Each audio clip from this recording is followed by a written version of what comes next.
வாங்கத்த. பாப்பா உட்காரு. அப்புறம் என்ன, பொண்ணுக்கு 21 வயசு ஆயிடுச்சு, கல்யாணம் வைக்க வேண்டியதானே? நாங்களும் சொல்லிட்டு தான் இருக்கோம், ஒத்துக்கணுமே. நீ ஏன் ஒத்துக்க மாட்டேங்கிற? இல்லத்த, படிச்சுட்டு வேலைக்கு போகணும், செட்டில் ஆகணும், அதுக்கப்புறம் தான் மேரேஜ் பத்திலாம் யோசிக்கணும். கல்யாணம் பண்ணிட்டு நீ படிக்கிற வேலையை வேலைக்கு போற வேலையை பார்ப்பா, அதெல்லாம் யாரும் சொல்ல மாட்டாங்க. சீக்கிரம் ஒரு நல்ல பையனா பாருங்க, இல்லாட்டி அவனையாச்சும் கூப்பிட்டு வந்து லவ் பண்றேன்னு வந்து போடு. ஏய், எனக்கு கல்யாணம் பண்ணி வைக்க அத்தேன்னு வந்து கேட்டேனா உங்ககிட்ட? கேட்டேனா? நான் சொல்றேன்ல, வேலைக்கு போகணும், செட்டில் ஆகணும் அப்படின்னு சொல்லிட்டு. உன் பொண்ணுக்கும் எனக்கும் என்ன டிஃபரன்ஸ்? 3 மாசம் தானே. உன் பொண்ணுக்கு போய் அலைன்ஸ் பார்க்க வேண்டியதானே? எங்க அப்பா அம்மா உங்ககிட்ட நின்னாங்களா? நின்னாங்களா? இல்ல இல்ல. அப்புறம் என்ன? உன் பொண்ணு மட்டும் வேலைக்கு போகணும், செட்டில் ஆகணும், அதுக்கப்புறம் 25 வயசுல தான் கல்யாணம் பண்ணுவேன். நான் மட்டும் யாரையாச்சும் இப்பவே கல்யாணம் பண்ணிட்டு அவசரப்படணுமா? எங்க அப்பா அம்மாவே சும்மா தான் இருக்காங்க. உனக்கு என்ன வந்துச்சு?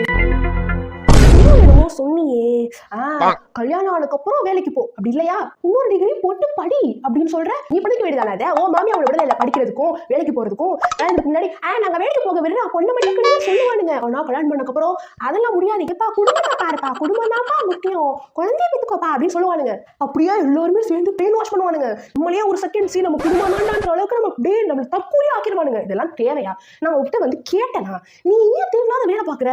என்னப்பா நான் உன் அத்தை பொடிங்க. இதெல்லாம் பேசணும் எனக்கும் ஆசைதான், அதெல்லாம் நடக்காது. அப்புறம் என்ன, சீக்கிரம் பார்த்து பண்ணுங்க.